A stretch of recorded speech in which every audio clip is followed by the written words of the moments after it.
Salut, c'est Nicolas, jour -5 avant le brevet, c'est parti pour l'exercice. Je te propose un QCM qui te permettra de revoir plusieurs notions d'un seul coup.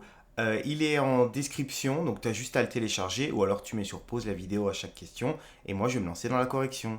Question 1. Un sac de billes opaque contient 2 billes rouges, 3 billes vertes et 3 billes bleues. On tire au hasard une bille dans ce sac, quelle est la probabilité d'obtenir une bille rouge?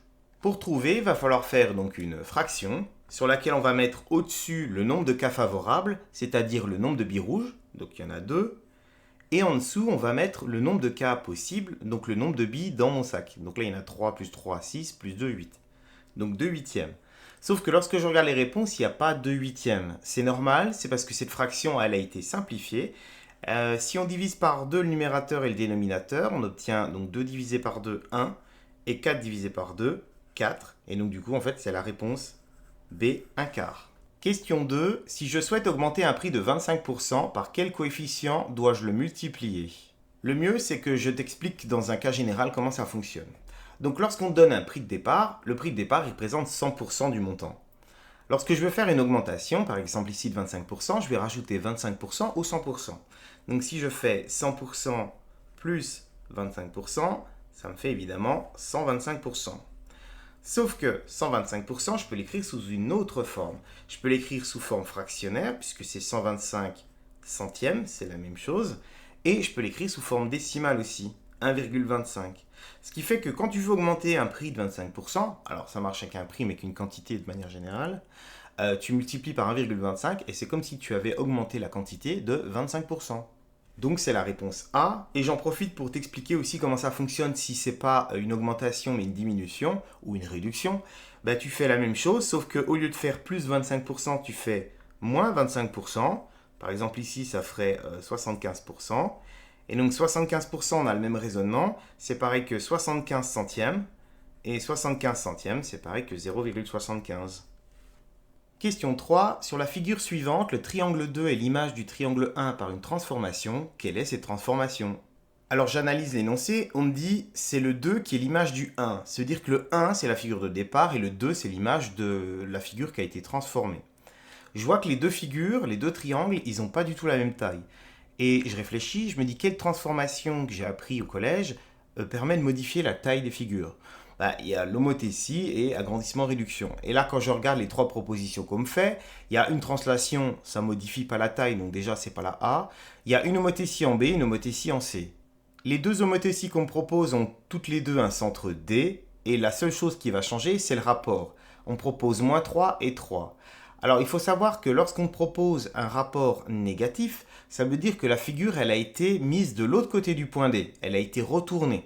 Là, c'est pas le cas. Si tu regardes l'image, tu vois que la figure 2 est dans le même sens que la figure 1. Ça veut dire que le rapport, il est positif. Donc, c'est forcément la réponse C. J'en profite pour te faire un rappel sur le coefficient d'une homothétie. J'ai ici représenté une droite graduée sur laquelle j'ai mis le 0, le 1 et le moins 1.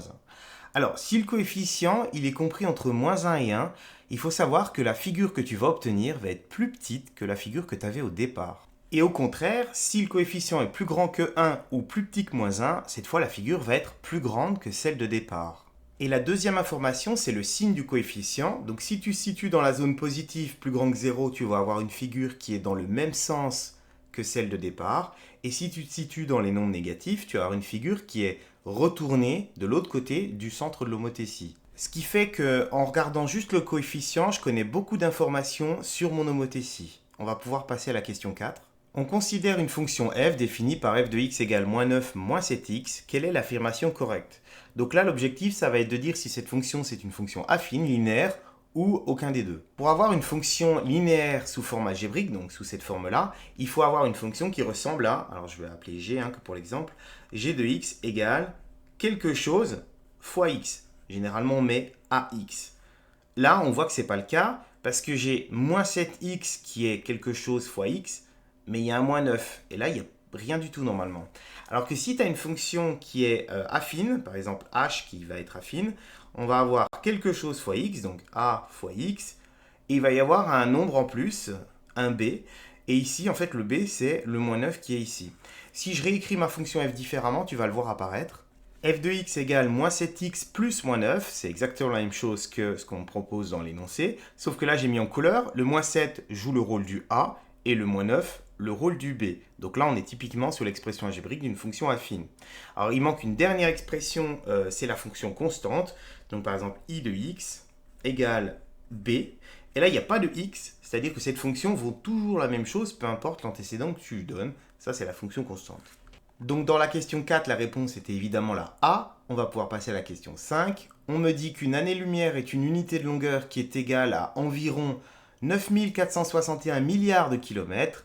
À quelle distance en mètres cela correspond-il? Et on nous propose des écritures scientifiques. Alors déjà, je précise que le préfixe kilo correspond à 10 exposant 3. Donc ça veut dire que ça va faire 1000 mètres dans chaque kilomètre. Ensuite, 1 milliard, c'est un 1 suivi de 9 zéros, c'est 10 exposant 9. Et du coup, on va pouvoir écrire 9461 milliards sous forme numérique sans mettre l'écriture scientifique dans un premier temps. Donc là, on a la valeur en kilomètres qu'il va falloir mettre en mètres. Donc il faut encore multiplier par 1000. Ça veut dire que je vais enlever ça et rajouter 3 zéros supplémentaires. Et maintenant, on va mettre ce nombre sous forme d'une écriture scientifique. Donc pour avoir une écriture scientifique, il faut avoir un nombre compris entre 1 et 10 devant la puissance de 10.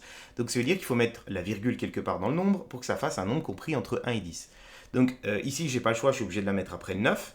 Donc je vais obtenir 9,461. Et pour la puissance de 10, il faut déterminer de combien de rangs je me suis décalé pour arriver ici. Sachant que la virgule était ici puisque j'ai un nombre entier. Donc il y a les 3 premiers zéros qui correspondent au kilo, donc ça fait déjà 3. Ensuite, il y en a encore 9 pour le milliard, ça fait 12. Et il ne faut pas oublier le 1, le 6 et le 4, ça en fait 3 supplémentaires. Donc on arrive à 10 exposant 15. Et ça correspond à la réponse A. Question 6, on me donne un triangle rectangle et on me dit quelle expression donne la longueur AB en centimètres. Donc on voudrait trouver la longueur AB en utilisant la trigonométrie. J'écris mon moyen mémotechnique en bas, Casoto A, et ensuite je regarde quel est le rôle de chacun des côtés que je connais ou que je veux. Donc là, mon angle, on va utiliser celui-là. Ici, j'ai l'hypoténuse, c'est le côté le plus grand, donc c'est H. Et ici, j'ai le côté qui est à côté, donc l'adjacent. Donc il me faut une formule avec adjacent hypoténuse. Bon, ben, j'ai pas trop le choix, ça va être le cosinus. Du coup, le cosinus de mon angle est égal à l'adjacent au-dessus, hypoténuse en bas. Donc l'adjacent, il s'appelle AB, je mets AB ici. Et l'hypoténuse s'appelle CB, je mets CB ici. Je vais remplacer par les valeurs numériques, ce qui donne cosinus 30 degrés égale AB sur 5. Et là, je cherche moi la valeur de AB. Pour ça, je vais faire juste cette petite manipulation, je vais ajouter le 1 pour pouvoir faire un produit en croix pour trouver AB. Donc on va faire cosinus 30 fois 5 divisé par 1 et ça va me donner AB, ce qui va donner donc cosinus 30 degrés multiplié par 5. Alors divisé par 1, je ne l'écris pas, ça ne sert à rien. Et donc si on regarde les propositions, c'est la proposition B. Et on en a terminé pour ces exercices. Il ne me reste plus qu'à te souhaiter une bonne journée, de bonnes révisions et bon courage pour cette dernière ligne droite. Ciao!